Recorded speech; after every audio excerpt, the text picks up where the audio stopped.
Chess ಅನ್ನೋದು brain game. ಇಲ್ಲಿ ಪ್ರತಿಯೊಂದು ಮೂವ್ ಕೂಡ ಮುಖ್ಯವಾಗುತ್ತೆ.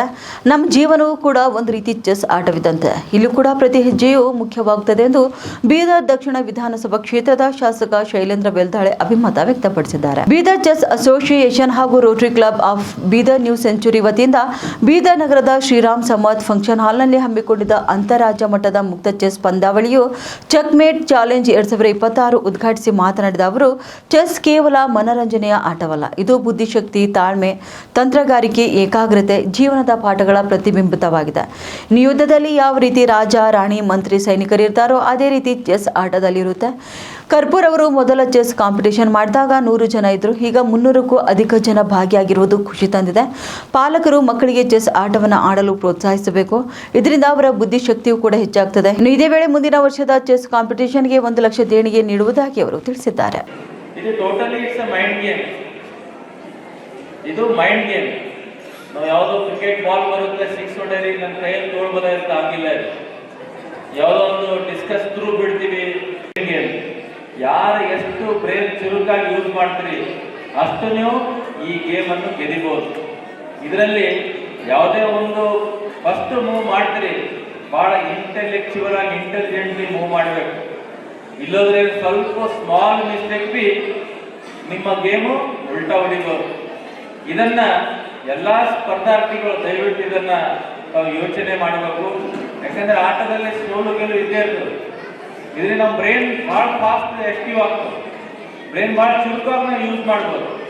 ನಮ್ಮ ಜೀವನದಲ್ಲೂ ಕೂಡ ಎಚ್ಚರಿಕೆ ಆಟ ಆಡಬೇಕು. ನಾವು ನಮ್ಮ ಜೀವನದಲ್ಲೂ ಚೆಸ್ ಡೈಲಿ ನಾವು ಆಡ್ತೀವಿ.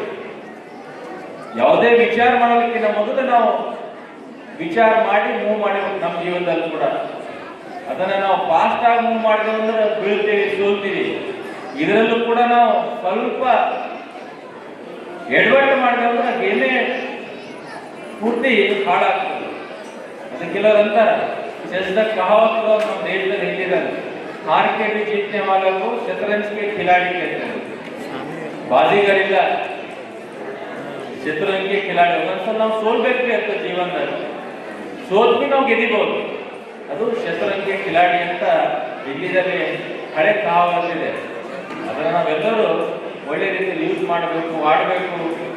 ಮತ್ತೆ ಎಲ್ಲದರಲ್ಲಿ ನೋಡ್ರಿ, ರಾಜ, ರಾಣಿ, ಪ್ರಧಾನಿ, ಮತ್ತೆ ಒಂಟೆ, ಕುದುರೆ, ಸೈನಿಕರು ಯಾವ ತರ ಯುದ್ಧದಲ್ಲಿ 2 ದೇಶ ಅದನ್ನ ಈ ಚೆಸ್ ಮುಖಾಂತರ ಕಲಿತು ಆ ತರ ಇಡೀ ಪ್ರಪಂಚದಲ್ಲಿ ನಾವೆಲ್ಲ ದಿನನಿತ್ಯ ಆಟ ಆಡ್ತೇವೆ. ದಿನನಿತ್ಯ ಬೇರೆ ಬೇರೆ ದೇಶಗಳೆಲ್ಲ ಜಗಳ ಆಡ್ತಾ ಇದ್ದಾರೆ. ಅದನ್ನು ಯಾರು ಒಳ್ಳೆ ರೀತಿಯಲ್ಲಿ ನಾವು ಉಪಯೋಗ ಮಾಡ್ತೀವಿ ಅದು ಒಳ್ಳೇದಾಗ್ತದೆ. ಅದಕ್ಕೆ ನಾವು ಆದಷ್ಟು ನಮ್ಮ ಮೈಂಡ್ ಅನ್ನು ಹೆಚ್ಚು ಚುರುಕು ಮಾಡೋಂಥ ಆಟ, ಏಕಾಗ್ರತೆ, ಮನಸ್ಸಿಗೆ ಶಾಂತಿ ಕೊಡುವಂಥ ಆಟ ಯಾವ್ದಾರ ಇದ್ರೆ ಅದು ಚೆಸ್ ಟೂರ್ನಮೆಂಟ್ ಅಂದ್ರೆ ಹೆಮ್ಮೆಯಲ್ಲಿ ಹೇಳಕ್ಕೆ ಇಷ್ಟಪಡ್ತೀನಿ. ಮತ್ತೆ ಫಸ್ಟ್ ಮೊದಲನೇ ಆಯನೇ ಹಾಕಲ್ಲಿ ನಮ್ಮ ನಿತಿನ್ ಕರ್ಪೂರ್ ಅವರೆಲ್ಲ ಆತ್ಮೀಯ ಮಿತ್ರರು ಶುರು ಮಾಡಿದರು.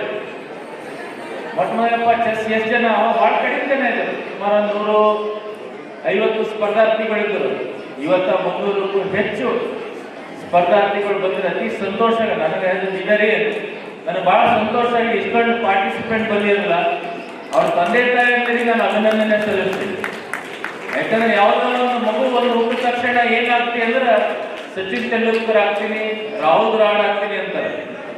ಬಟ್ ಅದನ್ನು ಹೊರತುಪಡಿಸಿ ನಾನು ಚೆಸ್ ಅಲ್ಲಿ ಮೊನ್ನೆ ತಮಿಳುನಾಡಿನ ಒಬ್ಬ ಯುವಕ ಇಡೀ ವಿಶ್ವ ಚಾಂಪಿಯನ್ ಅಲ್ಲ.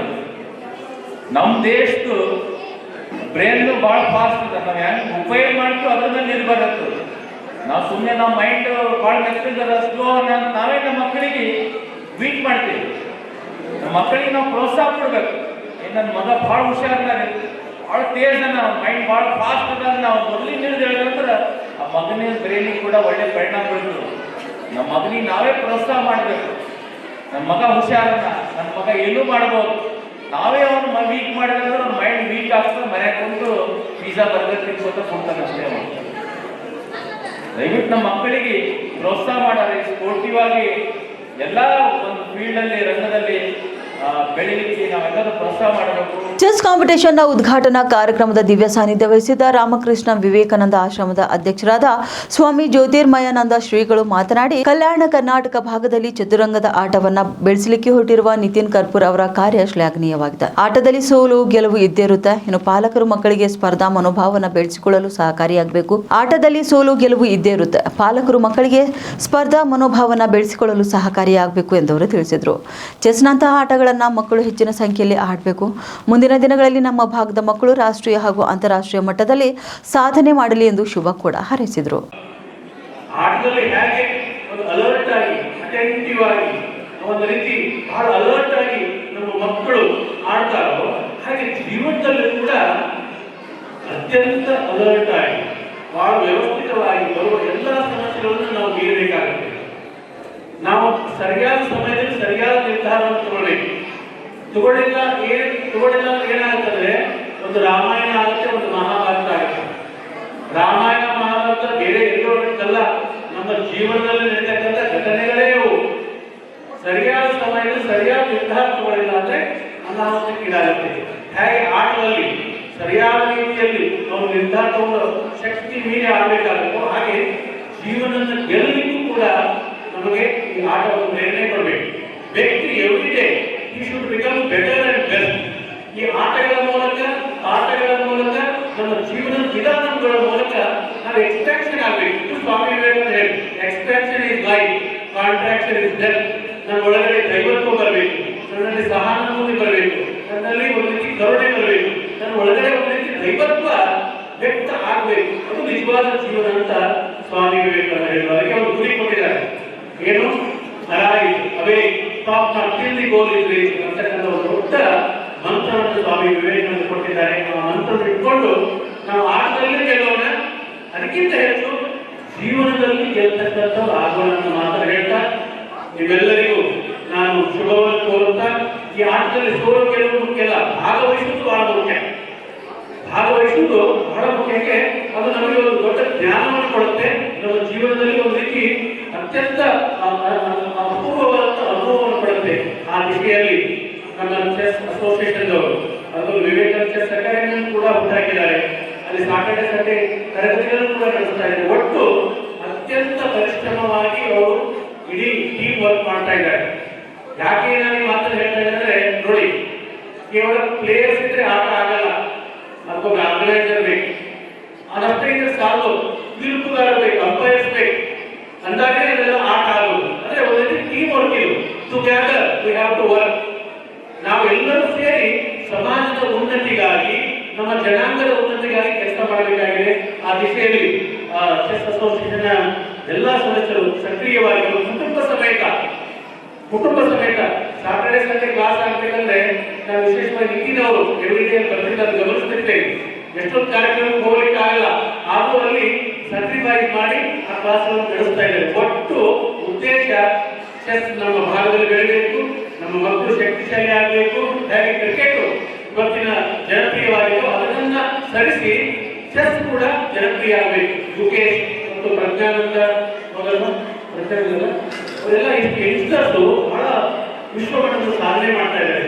ಹಾಗಾಗಿ ಒಂದು ಶ್ರೇಷ್ಠ ಮಟ್ಟದ ತರಬೇತಿದಾರ ಕುಲಕರ್ಣಿ ಅವರಿದ್ದಾರೆ, ಜೊತೆಗೆ ಹಿಂದಿನ ಟೀಮು ಎಲ್ಲ ಹಿರಿಯರ ಸಹಕಾರ ಒಟ್ಟಿನಲ್ಲಿ ನಮ್ಮ ಭಾಗದಲ್ಲಿ ಅದ್ಭುತವಾಗಿ ಬೆಳೀತಾ ಇದ್ದೀವಿ. ಬೆಳೆಯಲಿ, ಎತ್ತರಕ್ಕೆ ಬೆಳೆಯಲಿ. ಬರುವ ದಿನಗಳಲ್ಲಿ ಈ ಭಾಗದಿಂದ ಕೂಡ ಅದು ಆ ಚೆಸ್ನಲ್ಲಿ ವಿಶೇಷ ಸಾಧನೆ ಮಾಡಿ ಎನ್ನುವ ಆಶಯವನ್ನು ವ್ಯಕ್ತಪಡಿಸ್ತಾ ಬೀದರ್ ಚೆಸ್ ಅಸೋಸಿಯೇಷನ್ ಅಧ್ಯಕ್ಷ ನಿತಿನ್ ಕರ್ಪೂರ್ ಮಾತನಾಡಿ, ನಮ್ಮ ಅಸೋಸಿಯೇಷನ್ ವತಿಯಿಂದ ಕಳೆದ 3 ವರ್ಷಗಳಿಂದ ಚೆಸ್ ಕಾಂಪಿಟೇಷನ್ ನಡೆಸುತ್ತಾ ಬರ್ತಿದ್ದೇವೆ. ಪ್ರತಿ ವರ್ಷ ಸ್ಪರ್ಧಿಗಳ ಸಂಖ್ಯೆ ಕೂಡ ಹೆಚ್ಚಾಗ್ತಿದೆ. ಕೇವಲ ಬೀದರ್ ಅಷ್ಟೇ ಅಲ್ಲದೆ ಅಕ್ಕಪಕ್ಕದ ಜಿಲ್ಲೆ ಹಾಗೂ ರಾಜ್ಯದಿಂದ ಕೂಡ ಸ್ಪರ್ಧಿಗಳು ಭಾಗಿಯಾಗ್ತಾ ಇದ್ದಾರೆ. ಮುಂದಿನ ದಿನಗಳಲ್ಲಿ ಬೀದರ್ ಜಿಲ್ಲೆಯಿಂದ ಒಬ್ಬ ಗ್ರ್ಯಾಂಡ್ ಮಾಸ್ಟರ್ ತಯಾರು ಮಾಡುವ ಗುರಿಯನ್ನು ನಾವು ಹೊಂದಿದ್ದೇವೆ ಎಂದು ತಮ್ಮ ಅಭಿಲಾಷೆಯನ್ನು ಅವರು ವ್ಯಕ್ತಪಡಿಸಿದ್ದಾರೆ. ನಾವು ಚೆಸ್ ಆಯೋಜನೆ 2 ವರ್ಷದ ಹಿಂದೆ ಸ್ಟಾರ್ಟ್ ಮಾಡಿದ್ವಿ. ಈ ವರ್ಷ ನಾವು ಚೆಕ್ಮೇಟ್ ಚಾಲೆಂಜ್ 2026 ನಾವು ಇಲ್ಲಿ ರಾಮ್ ಸಮರ್ಥ್ ಫಂಕ್ಷನ್ ಹಾಲಲ್ಲಿ ಆಯೋಜಿಸ್ತಿದೆ. 325 ಮಕ್ಕಳು ಇಲ್ಲಿ ಭಾಗವಹಿಸ್ತಾ ಇದ್ದಾರೆ. ನಮಗೆ ಭಾಳ ಖುಷಿ ಆಗ್ತಾಯಿದೆ. ಬೀದರ್ ಚೆಸ್ ನಮ್ಮದು ಆಯೋಜಿಸಿದೆ. ಪ್ರತಿ ವರ್ಷ ಅದು ದೊಡ್ಡದಾಗ್ತಾ ಹೋಗ್ತಾ ಇದೆ. ಈ ವರ್ಷ ನಮ್ಮ ಚೆಕ್ಮೇಟ್ ಚಾಲೆಂಜ್ 2026 ಕೊಪ್ಪಳ, ಗುಲ್ಬರ್ಗ, ಬೆಂಗಳೂರು, ಹೈದರಾಬಾದು, ಲಾತೂರು ಅಲ್ಲಿಂದ ಎಲ್ಲ ಸ್ಪರ್ಧಾಗಳು ಬಂದಿದ್ದಾರೆ. ಈ ವರ್ಷ ನಾವು ಓಪನ್ ಕ್ಯಾಟಗರಿ ಕೂಡ ಅದರಲ್ಲಿ ಕೂಡ ನಾವು ಓಪನ್ ಕ್ಯಾಟಗರಿಯಲ್ಲಿ ಭಾಳ ಜನ ಎನ್ಕ್ವೈರೀಸ್ ಇದ್ದು ಅದಕ್ಕೆ ಓಪನ್ ಕ್ಯಾಟಗರಿ ಕೂಡ ಇಟ್ಟಿದ್ವಿ. ಸೊ ನಮ್ಮದು ಗುರಿ ಒಂದು ಗುರಿ ಇಟ್ಕೊಂಡು ಮಾಡ್ತಾಯಿದ್ವಿ, ಬೀದರಲ್ಲಿ ಮುಂದಿನ ದಿನಗಳಲ್ಲಿ ಗ್ರ್ಯಾಂಡ್ ಮಾಸ್ಟರ್ ಪ್ರೊಡ್ಯೂಸ್ ಮಾಡ್ಬೇಕಂತೇಳಿ.